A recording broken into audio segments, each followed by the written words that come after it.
오늘 웨비나에 오신 것을 환영합니다. 오늘은 로드엔지 로딩 내에 있는 수문학 도구들에 대해 이야기할 예정입니다. 오늘은 지역 모듈 내의 수문학 도구들과 아주 흥미로운 버전 12 업데이트까지 모두 다룰 예정입니다. 또한 이제 로케이션 모듈에도 수문학 도구가 추가되었습니다. 저를 잘 모르시는 분들을 위해 소개해드리자면 저는 에린입니다. 저는 소프트라이의 운영이사이고 대부분의 웨비나에서 진행을 맡고 있습니다. 그리고 저와 함께 있는 분은 저희 교육 매니저인 매튜디키입니다. 오늘 웨비나에서 실질적인 시연은 매튜가 맡아줄 예정입니다. 간단한 일정으로는 먼저 제가 준비한 다양한 수문학 도구들에 대한 간단한 소개로 시작하겠습니다. 그 다음에는 지역 모듈로 넘어가서 그 도구들이 어떻게 작동하는지 좀 더 자세히 살펴보겠습니다. 다시 저에게로 돌아와서 위치에서 사용할 수 있는 수문학 도구들에 대한 간단한 소개를 드리고 이후에는 위치 모듈로 넘어가서 그곳의 예시들도 함께 살펴보겠습니다. 몇 가지 안내 사항이 있습니다. 무엇보다도 여러분 모두 음소거 상태입니다. 그래서 저희와 함께 라이브 웨비나에 참석하신 분들은 직접 질문을 말씀하실 수는 없지만 언제든지 GoToWebinar 패널의 QA 섹션을 이용해 질문을 입력하실 수 있습니다. 그리고 이 웨비나는 저희의 모든 웨비나와 마찬가지로 녹화되어 유튜브에 업로드됩니다. 그래서 나중에 유튜브에서 이 영상을 시청하신다면 좋아요를 눌러주시고 궁금한 점이 있으면 댓글로 질문을 남겨주세요. 저희가 그 질문들도 모두 답변해 드립니다. 자, 이제 본격적으로 시작해 보겠습니다. 먼저 지역 내에 있는 수문학 도구 세트에서 제공하는 5가지 도구에 대해 간단히 소개해 드리겠습니다. 그래서 저희의 수문학 도구들은 배수와 관련된 여러 가지 사항들을 이해하는 데 정말 도움이 될 수 있습니다. 이런 부분은 어떤 토목공학 프로젝트를 하든지 매우 중요한 요소죠. 이 도구들은 5가지 기능을 가지고 있습니다. 가장 먼저 유역 분석, 그 다음 배수 면적, 하천과 연못, 유동 경로, 그리고 다른 도구들과는 조금 다르지만 하이드로 인포스먼트 기능이 있습니다. 이것은 활성화할 수 있는 기능 속성입니다. 실제 피처를 통해 흐름이 가능하도록 해줍니다. 각 기능을 간단히 살펴보겠습니다. 제가 슬라이드 순서를 잠깐 잊었는데 여기 언급된 것들이 위치 모듈에서 사용할 수 있는 도구들입니다. 말씀드린 것처럼 버전 12에서는 이러한 도구들 중 일부를 설계하면서 바로 실행할 수 있습니다. 새로운 설계 표면에서 배수가 미치는 영향을 확인하고 더 나은, 더 전문적인 엔지니어링 결정을 내릴 수 있습니다. 그래서 이 부분은 웨비나의 후반부에서 좀 더 자세히 살펴볼 예정입니다. 먼저 수문학과 지형에 대해 이야기해 보겠습니다. 그리고 수문학과 지형은 우리가 하는 거의 모든 작업과 달리 이 모든 도구들이 실제로는 그리드 표면에서 실행된다는 점을 이해하는 것에서 시작합니다. 여기 화면에 보이는 것이 바로 여러분의 틴 모델입니다. 이것이 우리가 보통 작업하는 표면입니다. 이 표면에서 우리는 부피를 산출합니다. 이 표면을 가지고 설계를 하죠. 하지만 수문학 도구들은 그렇게 다루지 않습니다. 수문학 도구들은 레스터 그리드를 기반으로 합니다. 즉, 약간 다른 접근 방식이죠. 우리는 삼각형을 보는 것이 아니라 직사각형 셀로 이루어진 그리드를 봅니다. 오늘 말씀드릴 모든 도구에는 셀 크기를 입력하는 부분이 있습니다. 그래서 셀 크기에 대해 이야기할 때 바로 이런 부분을 말하는 거예요. 여기 왼쪽에는 1m 그리드가 있고 중앙에는 10m 그리드가 있습니다. 그래서 당연히 아주 다른 수준의 디테일과 매우 다른 계산 시간이 필요하죠. 이 도구들을 사용할 때 이런 점을 꼭 고려해야 합니다. 셀 크기가 작을수록 계산 결과에서 훨씬 더 많은 디테일과 정확도를 얻을 수 있습니다. 네, 이게 그 부분에 대한 간단한 소개였습니다. 이제 각 도구에 대해 이야기해보죠. 뉴욕 watershed입니다. 이게 사실 저희가 처음 도입한 수문학 도구였습니다. 이건 버전 10에서 처음 나왔을 때의 이야기인데 그 이후로 알고리즘을 완전히 개편했습니다. 지금 버전은 더 빠르고 훨씬 더 정확하며 워터쉐드스는 정말 직관적인 도구입니다. 이 도구는 틴 표면에서 독립적인 유역 구역을 만드는데 도움을 줍니다. 즉 유역이 어디에 있는지 파악하는 데 쓰이는 거죠. 그리고 이 도구가 그 작업을 대신 해줍니다. 오늘 살펴볼 다음 도구는 배수 면적 drainage area입니다. 이 도구는 특정 지점까지의 배수 면적을 계산할 수 있습니다. 예를 들어 개별 포인트, 예를 들면 암거 위치를 선택할 수 있습니다. 또는 어떤 피처를 선택해서 그 피처나 포인트까지의 배수 면적을 계산할 수도 있습니다. 또한 이 도구는 가장 수리적으로 먼 경로와 중심점, 센트로이도 계산할 수 있게 해줍니다. 즉, 암거 크기 산정 알고리즘에 넣어야 할 입력값들을 얻는 데 도움이 됩니다.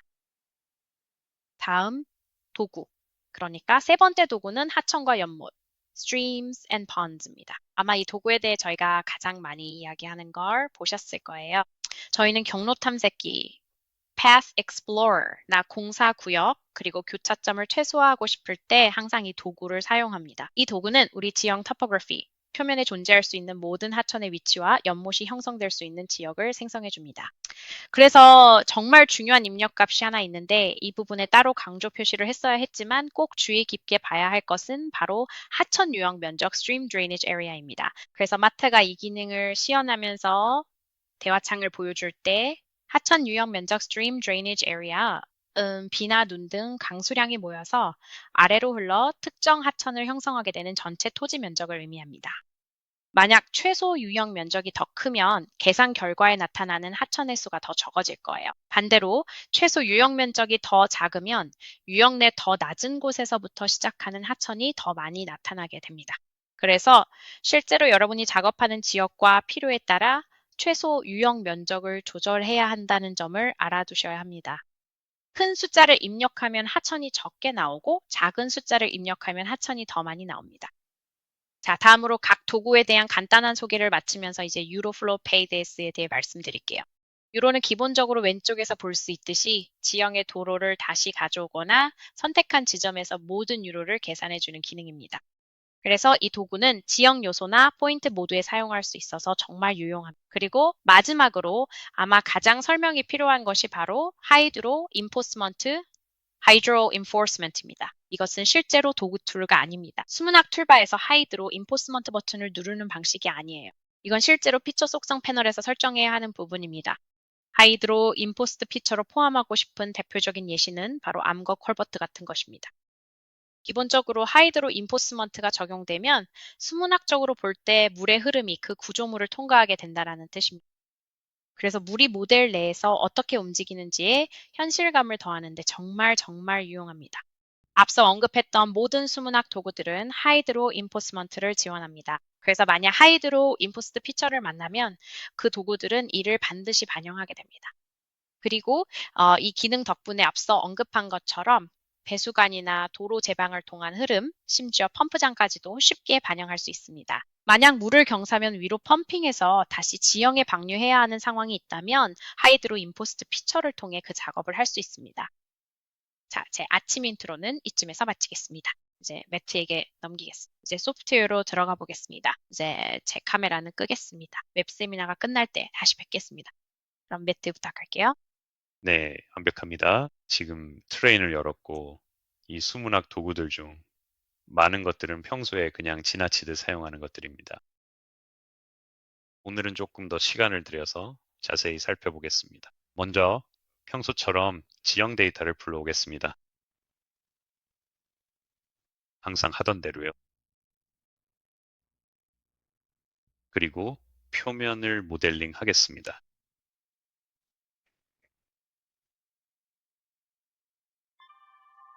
그리고 저는 대부분의 설명을 여기 3D 뷰에서 진행할 예정입니다.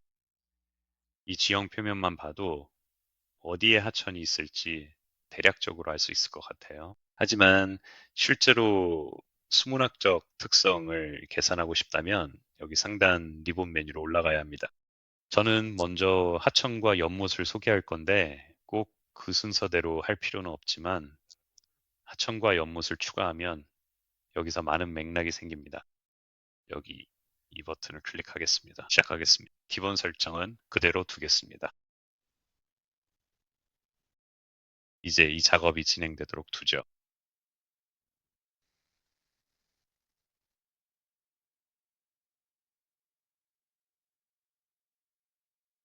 네, 완료됐습니다. 이제 하천을 나타내는 여러 선들이 생겼고 평면도에서 보면은 연못 구역을 나타내는 여러 폴리곤도 있습니다. 이제 이렇게 하고 나서 여기로 확대해 보면 우리가 다루고 있는 변수들에 대해 하나씩 살펴볼 수 있습니다. 그래서 이 부분을 한 줄씩 차근차근 살펴보겠습니다. 아론이 소개한 것처럼 우리는 셀 크기를 가지고 있습니다. 즉, 이 소프트웨어는 틴 표면을 삼각형들의 집합으로 보는 것이 아니라 직사각형 격자로 보고 있습니다. 그리고 이렇게 보면 여기 아무 곳이나 집어서 봐도 하천선들이 90도나 45도로 꺾여 있는 것을 볼 수 있습니다. 즉, 삼각형과 같은 기하학적 구조로 보는 것이 아닙니다. 대신 우리는 그것을 근사화하고 있습니다. 이제 이렇게 되면 여기서 숫자가 작아질수록 표면을 더 잘 근사하게 됩니다. 하지만 어느 순간부터는 수익이 줄어드는 지점이 있습니다. 그리고 또 한 가지는 만약 우리가 이 미터 격자를 사용했고 실제로 가져온 데이터에 이 미터 격자를 적용했다면 1미터 셀 크기를 사용한다고 해서 별다른 개선이 일어나지 않을 겁니다. 그래서 그걸로 실행하면 계산 시간이 더 빨라질 수 있습니다. 클릭해보면 네, 훨씬 더 빨리 끝난 걸 알 수 있습니다. 방금 우리가 사용한 설정만으로도 지난번보다 훨씬 빨리 끝났습니다. 이렇게 하면 표면이 바뀌고 여기 있는 다른 요소들도 달라집니다. 자, 이제 연못들이 보이는데 이 중 일부는 실제 연못일 수도 있습니다. 이 연못은 거의 1헥타르에 가까운데 대부분은 꽤 작습니다. 그리고 여기 있는 작은 것들이 우리가 굳이 신경 쓰고 싶지 않은 것들이라면 최소 연못 면적을 늘려서 보이는 양을 제한할 수 있습니다. 그래서 그 값을 550으로 올리고 진행할 수 있습니다. 그리고 여기서 또 하나 매우 중요한 역할을 하는 큰 파라미터가 있습니다. 바로 유형 면적입니다. 지금은 기본 설정으로 실행했습니다. 저는 하천 유형 면적을 7,500제곱미터로 설정했고 현재 그 하천은 유형 내에서 꽤 높은 곳에서 시작하고 있습니다. 그리고 지형을 살펴보면 하천으로 간주하는 범위를 좀 넓게 잡고 있다는 생각이 듭니다. 만약 유역 내에서 더 낮은 곳에서 하천이 시작되도록 해서 하천의 수를 줄이고 싶다면 그 숫자를 더 올릴 수 있습니다. 여기서는 이 헥타르로 해보겠습니다. 그렇기 때문에 사실 이러한 부분들에 대해서는 꼭 맞거나 틀린 숫자가 정해져 있는 건 언제 유량이 하천화되는지는 기후나 지질 등 여러 요인에 따라 달라집니다. 하지만 보통은 특정 지역에 적합한 적정값이 존재하긴 합니다. 그리고 또 한편으로는 이 부분이 약간 주관적이기도 합니다. 만약 좀 더 관대하게 예를 들어 침출수나 명확하게 정의되지 않은 수로까지 계산하고 싶다면 더 작은 숫자를 사용할 수 있습니다. 반대로 실제로 꽤 하천화되어 있고 명확하게 정의된 것만 포함하고 싶다면 더 큰 숫자를 사용할 수도 있습니다. 그래서 여기까지 많은 요소들을 다뤄봤습니다. 하지만 또 혼란을 줄 수 있는 부분 중 하나가 바로 함몰부 충전 깊이입니다. 그리고 이제 다시 한번 제 작업을 좀 더 쉽게 하려고 합니다. 그래서 저 연못들이 실제로 지형도상의 표면으로 구축되어 있는 것을 볼 수 있습니다. 이제 그것들을 면으로 된 특징으로 보이게 하겠습니다. 그래서 그 기능을 켜겠습니다. 그 기능을 켜겠습니다. 그래서 저는 모든 스트림 연못 피처를 선택해서 3D면으로 만들었습니다. 그래서 저것들은 지형도와는 별개의 표면입니다.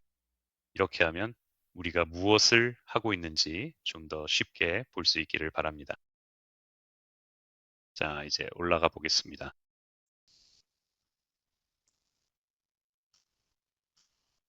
여기서 이 위치에서는 하천이 수로를 따라 내려오다가 여기로 들어와서 멈추는 것을 볼 수 있습니다. 그리고 다른 지점에서는 다시 아래로 내려가 볼 수 있습니다. 이 위치에서는 하천이 수로를 따라 내려오고 있습니다. 여기에는 물이 고이는 구역이 있고 그 물이 바깥쪽으로 흘러나갑니다. 그래서 이 매개 변수가 하는 일은 특정 고도까지 웅덩이를 메우고 그 수준까지 물이 흐를 수 있도록 해주는 것입니다. 그리고 만약 그 수준보다 낮은 곳에 도달하면 막힘없이 바깥쪽으로 물이 흘러가게 됩니다. 그렇다면 만약 우리가 어떤 웅덩이도 전혀 메우고 싶지 않다고 한다면 그게 어떻게 보일까요? 아마 우리가 원하는 결과는 아닐 겁니다.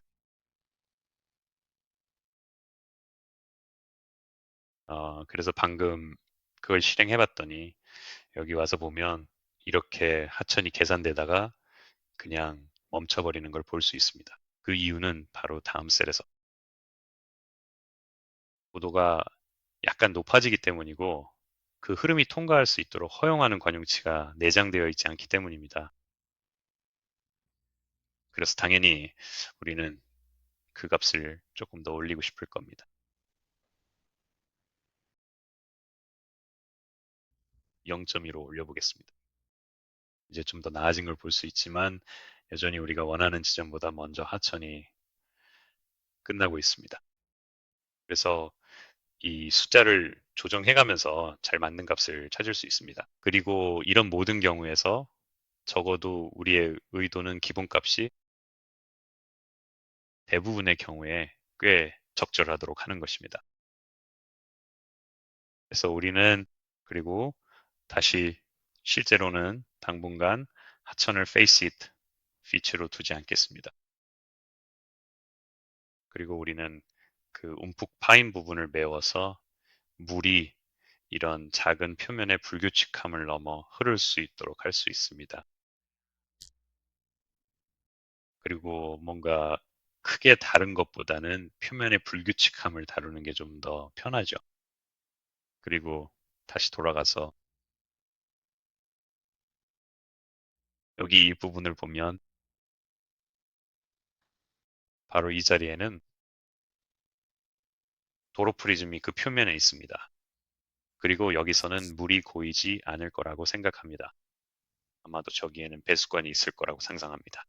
그래서 우리가 배수관의 개념을 도입하고 물이 표면을 통해 흐르도록 하려면 지금까지 모든 소프트웨어는 지형 표면만 보고 있고 한 셀에서 가장 가파른 하향 경사에 있는 인접셀로 흐름을 계산하고 있습니다. 그래서 우리는 새로운 기능을 추가할 건데요. 그게 바로 배수관이고 우리는 그것을 Hydrome Forest라고 부를 겁니다. 그래서 여기로 들어와서 확대해서 그 기능의 시작점을 저기에 설정하고 끝점도 저기에 설정할 겁니다. 여기도 확대해서 실제로 평면도에서 우리가 무엇을 보고 있는지 확인할 수 있도록 하겠습니다. 지금은 저 연못이 1m 깊이까지 차오르지만 바깥쪽으로 흐르는 출구까지는 도달하지 않습니다. 하지만 우리가 이 하이드로 인포스먼트 기능을 추가했으니 이제는 달라질 겁니다.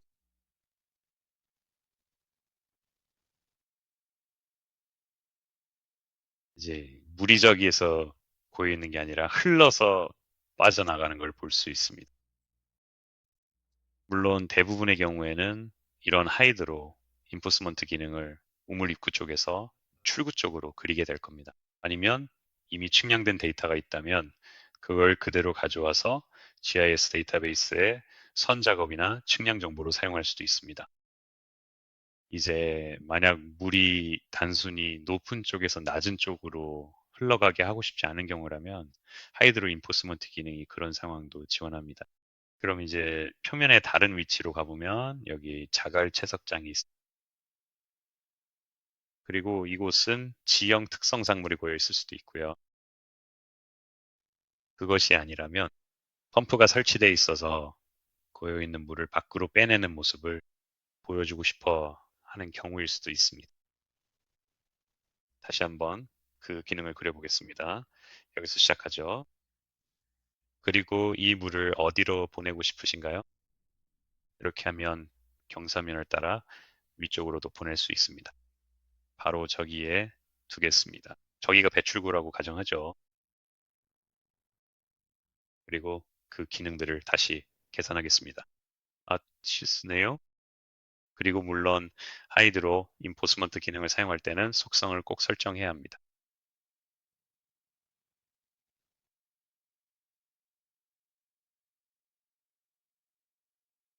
네, 이제 됐습니다. 이렇게 해서 구멍에 고인 물을 실제로 방류하려는 위치로 고도와 상관없이 펌프로 빼내는 모습을 만들었습니다.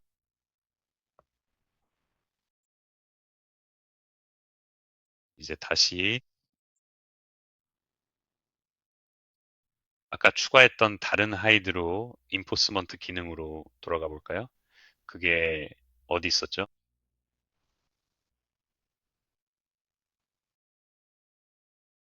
여기 있네요. 자, 이 기능은 물론 이건 암거입니다. 우리가 자주 관심을 가지는 것 중 하나가 유형 면적이지만 이제 하천과 연못에서 벗어나 보겠습니다. 이 모든 저지대 매운 깊이 개념들, 하이드로 인포스먼트 기능들도 여전히 중요하지만 이제 다른 도구들에서 어떤 결과가 나오는지 살펴보죠. 그래서 유형 면적을 계산할 때는 서로 다른 도구들에서도 일관성을 위해 보통 같은 설정을 사용할 거예요. 그리고 우선은 현재 지점을 사용할 거라서 특정 기능을 보는 건 아니에요. 원한다면 이걸 특정 기능에 대해 계산할 수도 있지만 그냥 진행해 볼게요. 좋아요. 그럼 시작해 봅시다. 자, 여기서 우리가 뭘 한 걸까요? 우리가 유형 면적을 계산했고 여기 보면 우리가 함몰부 깊이 채우기를 충분히 넉넉하게 설정하지 않았다는 걸 알 수 있어요. 여기에는 실제로 함몰부가 있는 건 아니지만 셀 크기가 커서 세밀함을 잃고 있다는 점이 문제예요. 그래서 이 값을 좀 더 높여서 물이 잘 흐르도록 해봅시다. 원한다면 하이드로 인포스먼트 기능도 추가할 수 있어요. 자, 이렇게 됐네요. 그리고 다시 돌아와서 저 계산을 다시 실행해 보겠습니다.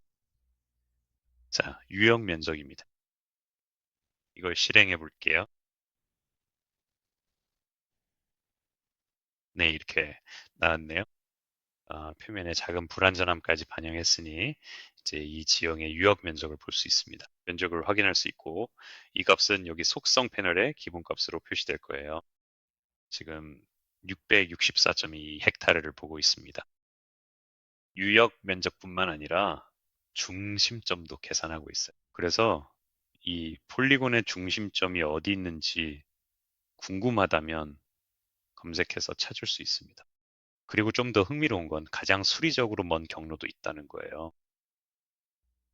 여기 보이는 이 경로가 바로 우리가 계산한 그 지점에서 시작하는 가장 수리적으로 먼 경로입니다. 이 경로는 유역의 맨 끝까지 쭉 뻗어 있습니다. 바로 여기입니다. 길이도 확인할 수 있죠.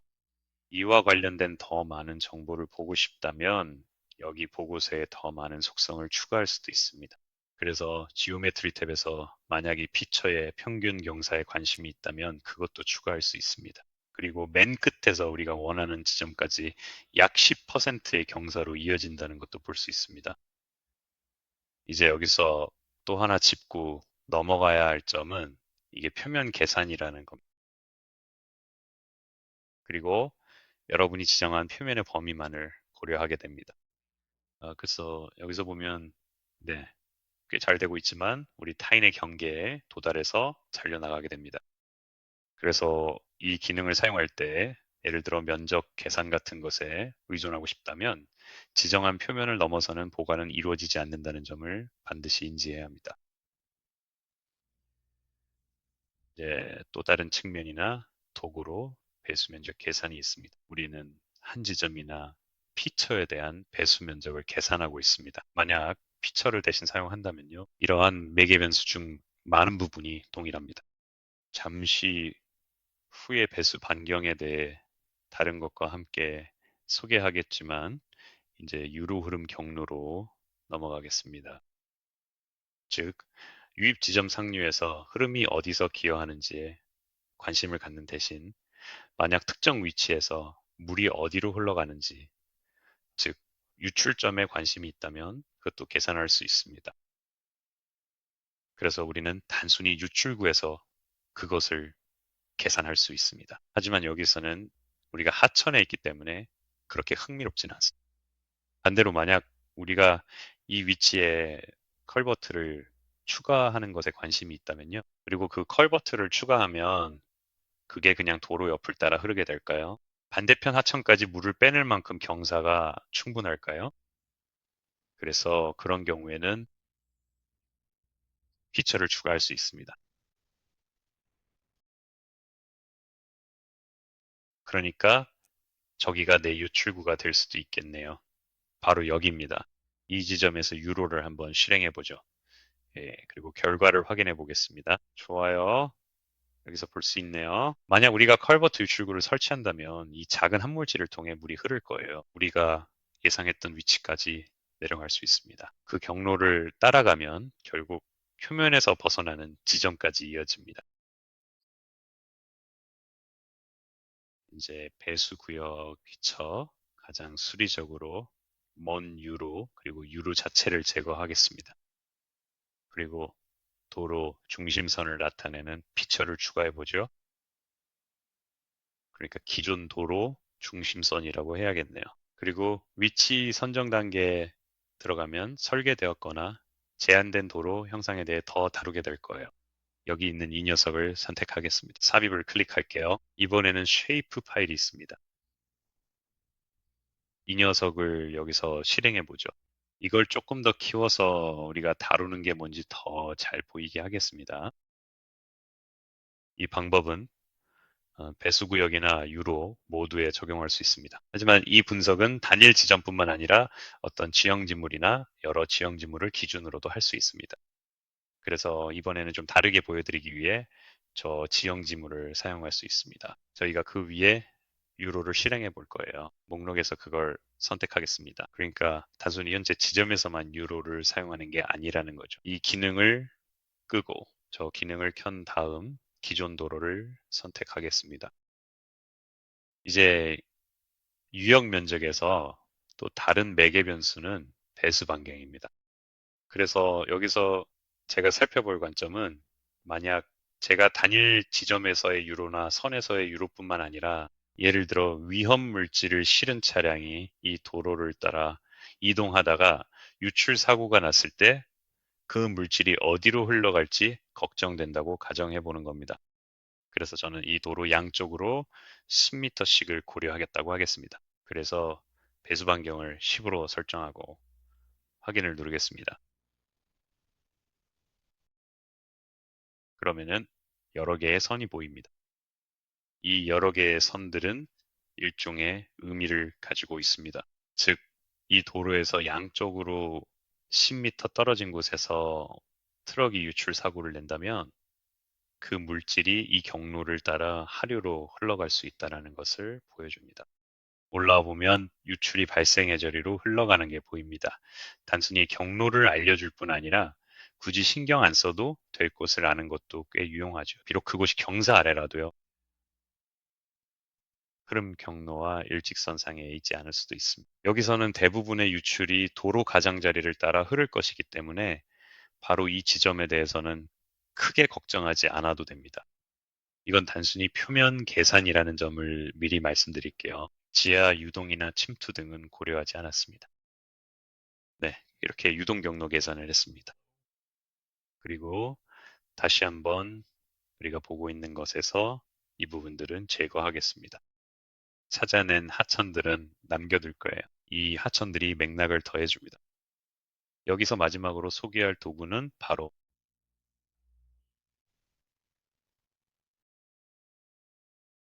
유역입니다. 여기서는 화면이 덜 복잡해지고 저 연못들이 실제로 연못이라는 게 좀 더 명확하게 보이게 할 수 있습니다. 3D 뷰를 볼 때는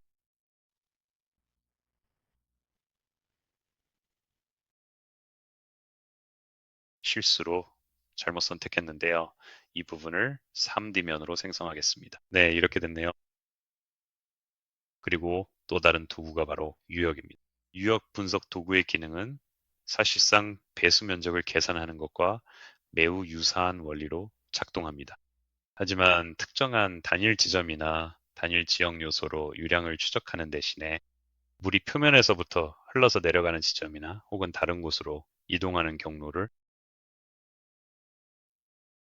물이 실제로 표면을 벗어나지 못하고 한 지점에 모이는 경우에도 그 유량을 계산할 겁니다. 여기 이 부분을 클릭할 거예요. 모든 설정은 그대로 사용할 겁니다. 자, 됐네요. 이렇게 보면 유역들이 구분되어 있는 걸 볼 수 있습니다. 이 큰 초록색 유역을 보면 여기로 내려와서 흘러나가는 걸 볼 수 있죠. 그리고 이게 바로 우리가 헐버트 예시에서 집중했던 그 유역입니다. 하지만 이제 위쪽으로 올라가 볼게요. 이렇게 생긴 게 있는데 꽤 흥미롭죠.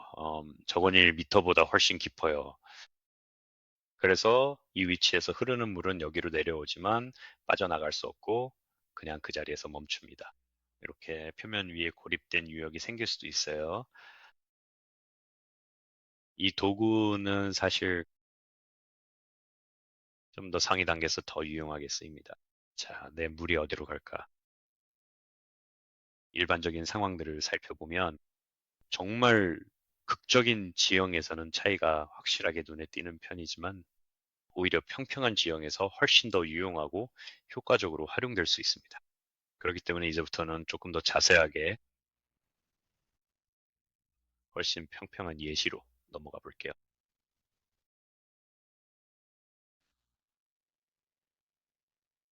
이곳은 분위기가 꽤나 온화하고 따뜻한 편이에요. 지형이에요. 그리고 만약에 저 위치에 정말로 가고 싶다고 하더라도 아마도 그곳에는 별로 특별할 게 딱히 없을 거예요. 우리가 단순히 경사에만 집중한다면요. 하지만 여기서 유역 도구를 사용하면 여기가 지형상 가장 높은 곳에 가깝네요. 기존 도로에서도요. 수직으로 나가는 대신 지형의 가장 높은 지점에서 나가면 유량이 집중되거나 유입되는 걸 걱정하지 않아도 될 수도 있겠죠. 다른 곳에서 작업할 때만큼 신경 쓸 필요가 없을 거예요. 그리고 이 부분에서는 물론 3D 뷰에서 수직 과장을 더 크게 할 수도 있다는 점을 소개할 만한 가치가 있을 것 같아요. 우리가 여기서 보고 있던 게 바로 그 부분인데, 그래서 맞아, 저기가 분기점이구나 하는 걸 볼 수 있죠. 그리고 원한다면 평면도를 여기에도 덮어 씌울 수 있어요. 이걸로 지형에 대한 개념 소개는 마치고 위치에 대해 들어가기 전에 에린에게 다시 넘기겠습니다. 좋아요. 자, 이제 화면을 다시 공유해 볼게요. 네, 이제 화면이 다시 잘 보이고 있기를 바랍니다. 현재 베타 테스트 중인 버전 12에서는 위치 모듈에 수문학 도구가 추가되었습니다. 그래서 세 가지 주요 도구인 하천 및 연못, 유역, 그리고 유로를 이제 버전 12의 코리도 리본 탭에 있는 수문학 버튼을 통해 사용할 수 있게 되었어요. 이게 정말 멋진 게 이제 그 도구들을 직접 실행할 수 있다는 거죠. 설계 표면에서요.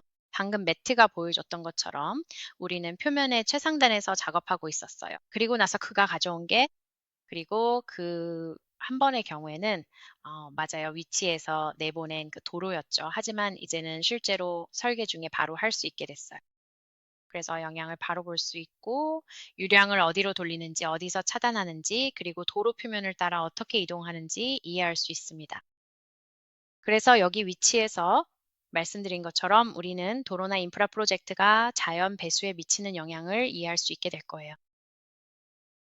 우리는 스트링과 연못 도구를 실행해서 자연 배수 경로에 어떤 일이 일어나고 있는지도 확인할 수 있습니다. 관거에 관심이 있는 분들 사실상 모두 해당되시겠죠? 이제 배수 구역도 포함할 수 있습니다. 유량 길이, 유량 경사도 비율 등을 관거 데이터 테이블에 넣을 수 있습니다. 이렇게 하면 크기 계산을 훨씬 더 쉽게 할 수 있게 됩니다. 이제 버전 12 위치 모듈로 넘어가 보겠습니다. 하지만 먼저 잠깐 상기시켜 드릴게요. 우리가 왜 이 작업을 했을까요? 이것의 중요성은 무엇일까요? 물론 말할 필요도 없겠지만 도로 설계와 물 관리는 정말 중요합니다.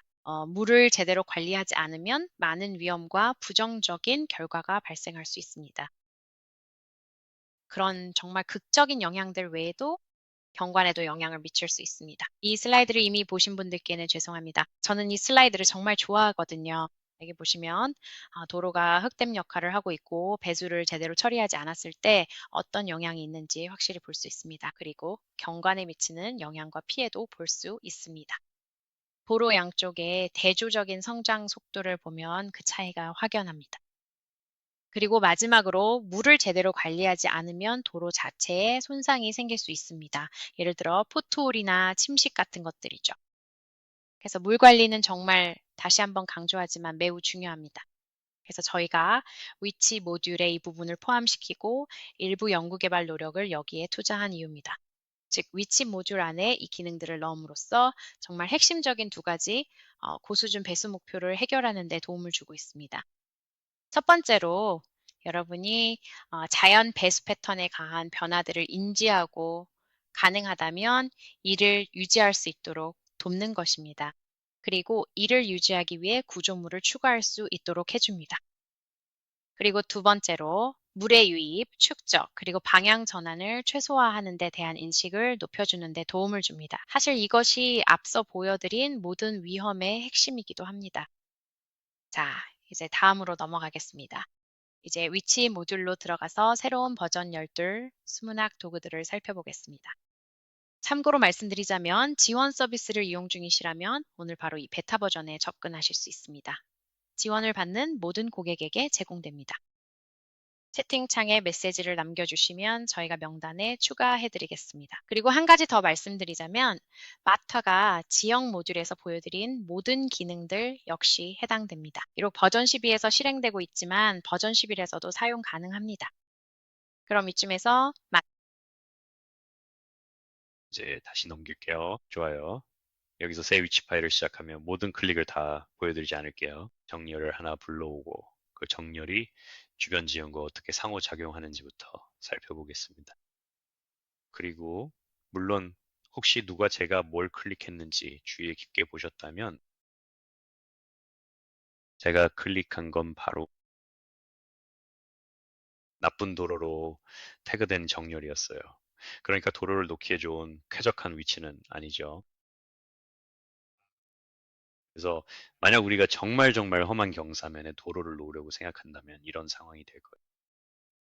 이럴 때는 정렬을 설계하고 원하는 단면 형상을 지정할 수 있습니다. 그리고 아마도 이제부터는 배수관을 추가하기 시작하겠죠. 그럼 이제 이 부분을 한번 살펴보고 여기로 들어가 보겠습니다. 만약 저기에 배수관을 추가하고 싶다고 결정하면 추가할 수 있고 많은 분들이 이미 익숙하실 배수관 패널로 이동할 거예요. 그리고 그 파이프를 이 B 위치에 설정할 수 있고 CB에서는 수문학 계산이 포함되어 태그되어 있습니다. 그리고 바로 여기서 저는 약간 도구의 본래 의도와는 다르게 뭔가를 해볼 거예요. 그렇지만 이 장치를 직접 한번 작동시켜 보겠습니다. 이제 저 기능에 대한 유형 면적을 직접 계산해 볼 거예요. 여기서 현재 정렬이 표면에 포함되어 있지 않다는 경고가 표시되는 걸 볼 수 있습니다. 이 부분은 잠시 후에 다루겠지만 일단 이걸 실행해 보죠. 제 지형에 수문학적 강제 기능이 보여주네요. 사용할까요? 네, 그리고 이 배수관들도 수문학적 강제 기능으로 사용됩니다. 그래서 실행했습니다. 만약 이걸 켜놨다면 바로 볼 수 있었을 텐데요. 하지만 이제 수문학 체크박스를 켜면 저 유형 면적이 계산되는 걸 볼 수 있습니다. 이제 이걸로 만약 저 데이터를 포함한 표를 만들고 싶다면 만들 수도 있겠죠. 저는 용적을 위해 하나를 남겨둘 거고 여기서 배수관 삽입 위치에 대한 보고 지점을 추가할 거예요. 그리고 이 파이프를 추가한 지점의 위치가 아마도 궁금할 겁니다. 그리고 우리는 아마도 지름과 길이도 알고 싶겠죠. 자, 이제 적절한 지름이 지정되어 있다면 그건 아마 유형 면적에 따라 달라질 거예요. 그래서 여기서 유형 면적도 함께 보고할 겁니다. 그래서 제가 가지고 있는 게 이게 얼마 정도 되죠? 약 20헥타르 정도네요. 그 면적이 그 지점에 기여하고 있습니다. 그리고 여기 3D 뷰에서는 어떻게 보일까요? 이걸 한번 켜보겠습니다. 이제 선 작업이 보이네요. 하지만 이게 바로 제 유역 경계며 최장 수리 경로가 저 위쪽까지 계산됨을 알 수 있습니다. 이제 여기서 중요한 점이자 제가 이 위치에 있어서 꽤 기대하고 있는 부분이 있는데요. 만약 우리가 이 도로를 만들고 그곳에 설치한 유일한 배수관이 저거라면 실제로는 훨씬 더 많은 물이 그쪽으로 흘러 들어올 겁니다.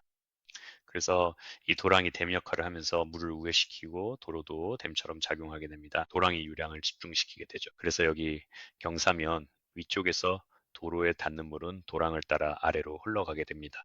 그리고 여기 이 작은 구역만 포착하는 게 아니라 훨씬 더 넓은 구역에 물을 포착하게 됩니다. 그리고 여기서 유량을 집중시키는 것뿐만 아니라 도로를 통해 경사 아래쪽에 많은 유량도 빼앗게 됩니다. 그래서 만약 우리가 그걸 계산하거나 반영하고 싶다면 여기 위에 있는 수문학 도구를 클릭하면 보통 이런 점을 인지하고 있어야 합니다. 그래서 그 경고는 표면에 도로가 없다는 걸 알려주는 것. 즉, 병합이 안 된 상태라는 거죠. 그리고 이 작업을 할 수 있는 몇 군데 다른 위치들이 있습니다. 결국 이 모든 게 여기로 연결되죠. 이 도로가 지형에 병합되도록 하겠습니다. 그런데 이제 수문학 계산이 최신이 아니라고 알려주네요. 빠르게 다시 계산할 수 있습니다. 그리고 배수 구역을 계산할 거예요.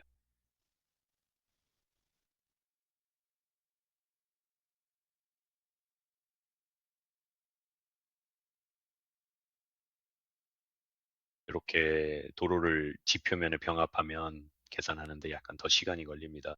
하지만 네, 이게 마음이 놓이죠. 그리고 이제 보시면 훨씬 더 큰 배수 구역이 생겼습니다. 그러니까 우리가 처음에 얼마였죠? 20만 제곱미터에서 거의 100만까지 늘어났네요. 그러니까 네, 그 도로가 유량을 바꾸는 게 확실히 중요한 역할을 하네요. 이제 또 다른 암거를 추가해 보죠. 이번에는 이 위치에 놓겠습니다.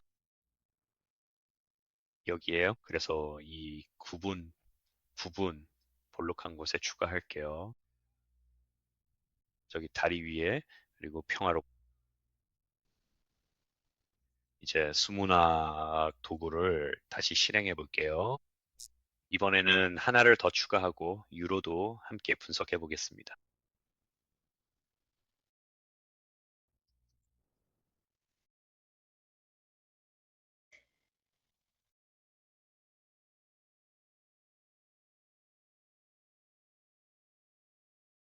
이제 보시면 배수 구역이 나뉘어 있는 걸 볼 수 있죠. 이제 전부 저쪽으로만 흘러가는 게 아니라 일부는 여기로도 빠져나가고 있습니다. 그리고 실제로라면 여기에는 하나만 추가하는 게 아니라 더 많이 넣었을 거예요. 하지만 유로를 사용하면 그 유출구에서 하류로 흐르는 물길을 볼 수 있고 집중된 추가물이 어디로 가게 될지 확인할 수 있습니다. 자, 그럼 이제 계속해서 진행해 보도록 하겠습니다. 그리고 유로 분석뿐만 아니라 만약 다른 걸 추가하고 싶다면 예를 들어 또 다른 계산을 하고 싶을 수도 있겠죠. 예를 들어 하천 변화를 계산하고 싶을 겁니다. 이전에 사용했던 동일한 하천 계산 방식으로 다시 계산해 본다면 말이죠. 단지 이번에는 도로가 반영된 상태로요. 이전에 했던 것과 동일한 유형 면적을 사용할 거예요. 여기서는 더 작은 셀 크기를 사용할 겁니다. 그래서 실제로 도랑을 반영할 수 있도록 1m 셀 크기로 진행할 거예요. 그리고 셀 크기가 너무 커서 도랑이 가려지지 않도록 할 겁니다. 확인을 누르겠습니다. 세 가지 모두 포함할게요.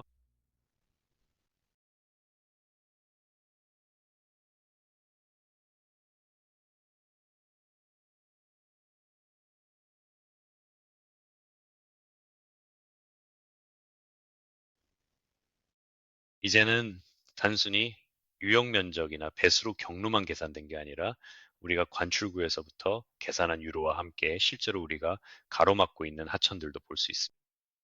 여기 보면 도로 이전과 이후 모두에 해당하는 선이 있는데 도로 이전의 하천이 여기서 보이는 이유는 물길이 우회되고 있기 때문입니다. 그래서 평면도에서는 도로가 반영된 하천을 청록색으로 표시하고 있고 우리가 다른 곳에서 사용한 파란색 선은 기존 하천을 나타냅니다. 다시 말해, 우리는 유량을 이 방향으로 집중시키면서 도로 아래쪽에 유량을 빼앗고 있다는 걸 볼 수 있습니다. 이제 만약 우리가 모든 배수관을 한 번에 추가해서 전체적인 상황을 빠르게 파악하고 각 파이프를 일일이 추가하는 수고를 덜 수 있다면 어떻게 보일까요? 바로 열어보겠습니다. 이게 바로 제가 열려던 파일입니다.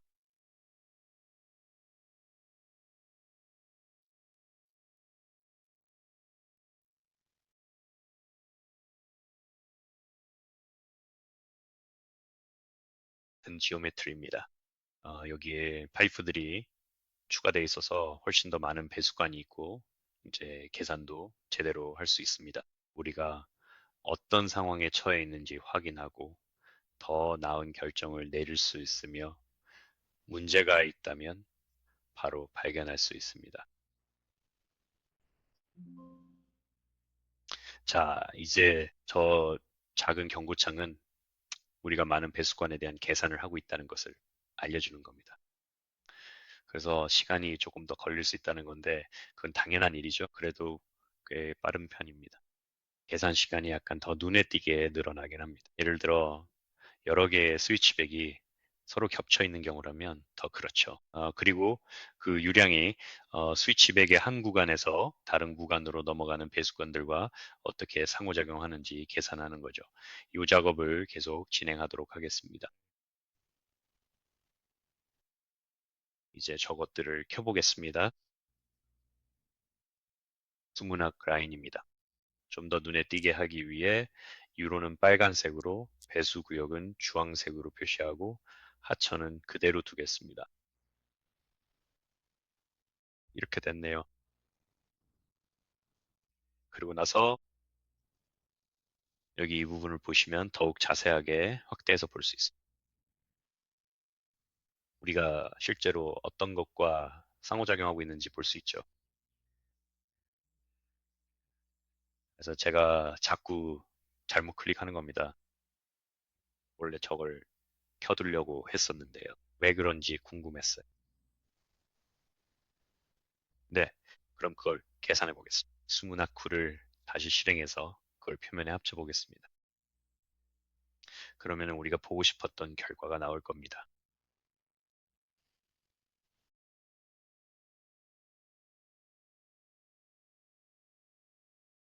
여기서는 표면을 합치는데 조금 더 시간이 걸리네요.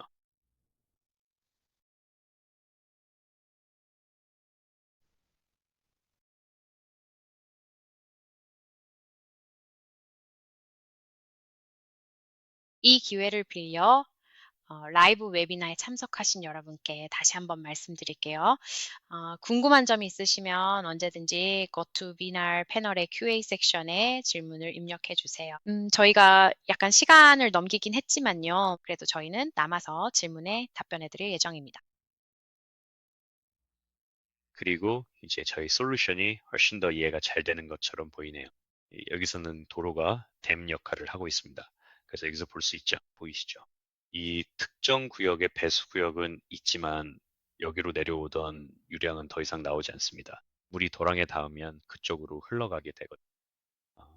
바로 뒤에 또 다른 관이 생길 텐데 굳이 관을 하나 더 설치하고 싶지는 않을 수도 있습니다. 여기에는 하천이 없습니다. 그리고 경사면 전체를 보면 실제로 도로에 닿는 모든 유량을 우리가 포착하고 있다는 걸 알 수 있습니다. 관과 횡단 배수로를 통해서요. 그리고 그 예외는 스위치백 끝부분인데 거기에는 유량을 잡기 위한 관을 추가하지 않았습니다. 하지만 여기서 많은 유량이 집중되지 않도록 신경 쓰고 있습니다. 그리고 물론 원한다면 우리가 추가한 각 관에 대한 배수 구역을 볼 수 있도록 데이터 테이블을 만들 수도 있습니다. 결국 우리가 직면한 상황과 지형과 어떻게 상호작용하는지 더 잘 파악하는 게 중요합니다. 그리고 또 하나 12 버전에 추가될 또 다른 도구가 있는데 시각화하기에 정말 좋습니다. 우리는 그 평면도 표면의 위치와 열둘의 지형도에 입힐 수 있습니다. 이제 많은 관을 추가하는 것 외에도 이게 꼭 옳은 방법이 아닐 수도 있습니다. 물론 돈을 많이 들여서 더 견고한 해결책을 만들려고 할 수도 있습니다. 하지만 결국 우리는 자연스러운 유로를 바꾸고 있는 셈입니다.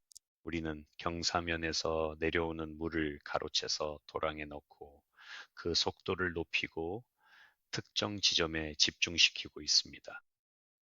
그리고 저는 그 경사면에 특정 지점에 예전보다 더 많은 물을 흘려보내는 것에 대해 굉장히 불안할 것 같습니다.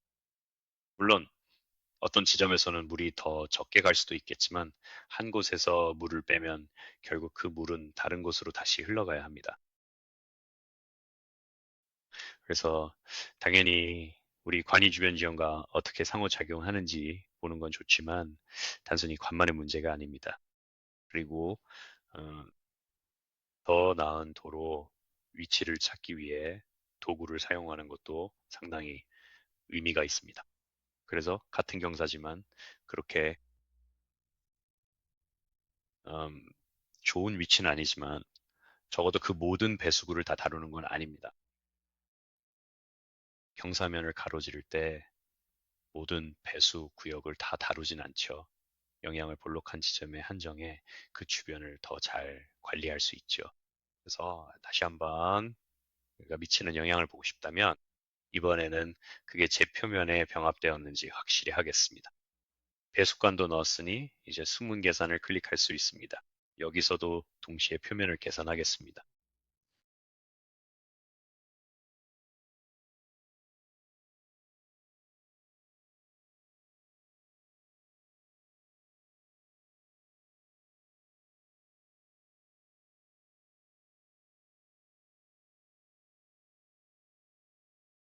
그리고 다시 한번 여기서는 보통 매번 켜두진 않습니다. 그냥 화면 레이아웃과 함께 저장하면 됩니다. 자, 이렇게 됐네요. 우리가 어떤 것과 상호작용하고 있는지 볼 수 있습니다. 여기 아래쪽에는 현재 주요 하천용 배수관이 선택되어 있습니다. 이 배수관 중 다른 하나를 클릭해 보면 이 녀석은 여기로만 유량을 받고 있다는 걸 알 수 있습니다. 스위치백의 상단 부분에서 약간의 유량이 그 배수관을 통해 들어오고 있습니다. 아니면 저 배수관이죠. 많은 배수 면적을 담당하진 않지만 그래도 유로를 최대한 보존하는 게 중요합니다. 그래서 자연 유량 체계와 어떻게 상호작용하는지에 대해 쉽게 정보에 기반한 결정을 내릴 수 있습니다. 이걸로 제가 다루고 싶었던 내용은 다 말씀드린 것 같습니다. 좋아요. 이제 여기 있는 몇 가지 질문으로 넘어가 보겠습니다. 첫 번째 질문은 제가 직접 답변 드릴게요. 위치 또는 in location이라고 할 때 그게 무슨 의미냐는 질문입니다.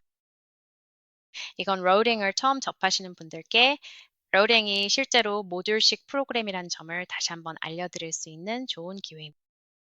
저희는 지형 모듈이 있는데 만약 지형 도구 라이선스를 가지고 계시다면 그게 전부입니다. 지형 모듈만 있고 그 다음에 로딩이 있는데 로딩은 오늘 맞다 웨비나를 시작했던 지형과 그리고 위치로 구성되어 있습니다. 여기서 위치는 사실상 전체적으로 회랑 설계에 관한 것입니다. 네, 그걸 위한 프로그램이죠. 그리고 이제 버전 12부터는 수문학 도구가 두 모듈 모두에 존재하게 되었습니다. 그래서 꽤 흥미로운 업데이트이고 오늘 마타가 중간중간 언급한 다른 몇 가지도 있습니다. 알림입니다. 베타 버전에 관심 있으시면 저희에게 알려주세요. 지원이나 구독 중이신 분이라면 누구든지 기꺼이 베타를 사용할 수 있도록 도와드리겠습니다. 자, 마트 첫 번째 질문입니다. 아마 화면을 다시 공유하셔야 할 것 같아요. 음, 질문이 이렇습니다. 저는 기존 수역이 타인에서 평평한 표면으로 표현되는 라이달 데이터를 자주 사용합니다. 소프트웨어가 이런 위치들도 여전히 수역으로 식별할 수 있나요? 네, 맞습니다. 이 부분에 대해서 아주 적절하고 좋은 예시가 하나 더 있습니다. 완전히 평평한 곳은 없는 것 같지만 만약 평평한 구역이 있다면 그 구역이 표면에 의해 둘러싸여 있다면 소프트웨어가 한쪽에서 다른 쪽으로 흐름을 계산할 것입니다. 그래서 여전히 함몰부 채우기 기능을 사용합니다. 기능이죠. 그래서 만약 그 평평한 구역이 함몰부에 있다면 그 부분을 채운 다음 출구를 찾아냅니다. 호수나 연못 혹은 그 밖의 것이라도요. 여기서 한 가지 주의할 점은 이 도구가 가장 낮은 출구를 본다는 겁니다. 즉, 어디에서 그 출구 지점에 먼저 도달하는지에 초점을 맞추고 있다는 거죠.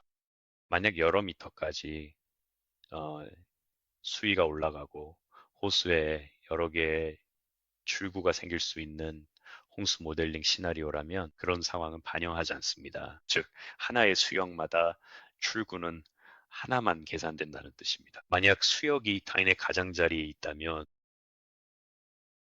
그럼 유출점이 바깥 가장자리를 따라 위치하게 됩니다. 그리고 버튼 한 번으로 연못으로 인식하지 못할 수도 있지만 등고선을 계산해서 파란 선으로 표시할 수도 있습니다. 원하신다면요. 그래서 리달 데이터의 평평한 표면에서는 꽤 쉽게 작업할 수 있습니다.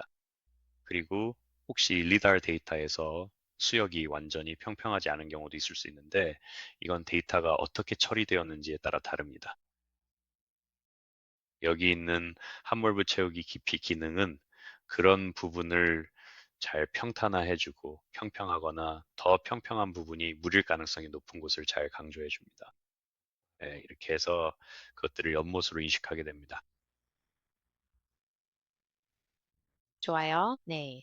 지금 12시입니다. 마지막 두 질문도 제가 답변하겠습니다. 이제 카메라를 켜서 모두에게 작별 인사를 하겠습니다. 그래서 이 질문은 Terrain Tools 11에서 Hydro Enforcement 체크박스를 사용할 수 있는지 아니면 12에서 새로 추가된 기능인지에 관한 것입니다. 11 버전에서도 Hydro Enforcement 기능을 충분히 활용하실 수 있습니다. 지형 모듈 안에서요. 그리고 이 부분이 바로 다른 질문과도 연결되는데, 즉 저는 11 버전을 사용하고 있습니다. 여전히 위치에서 수문학 도구를 사용할 수 있나요? 아니면 그 기능들은 12에만 있나요? 11에서는 Terrain의 그 도구들이 들어있습니다. 12에서는 그 도구들을 로케이션 모듈에 추가하고 있습니다. 그래서 그 질문에 대한 답은 11에서는 사용할 수 없습니다. 하지만 12 베타에 참여하고 싶으시다면 오늘 마트가 했던 것처럼 두 버전을 나란히 설치해서 사용할 수 있습니다. 이렇게 마무리하면서 여러분 모두 와주셔서 정말 감사합니다. 저희 콘텐츠가 여러분께 도움이 되었길 바랍니다. 후속 메일이 발송됩니다. 이 영상은 유튜브에도 올라가며 함께해서 즐거웠습니다. 다음 웨비나에서 또 뵙겠습니다. 모두 감사합니다.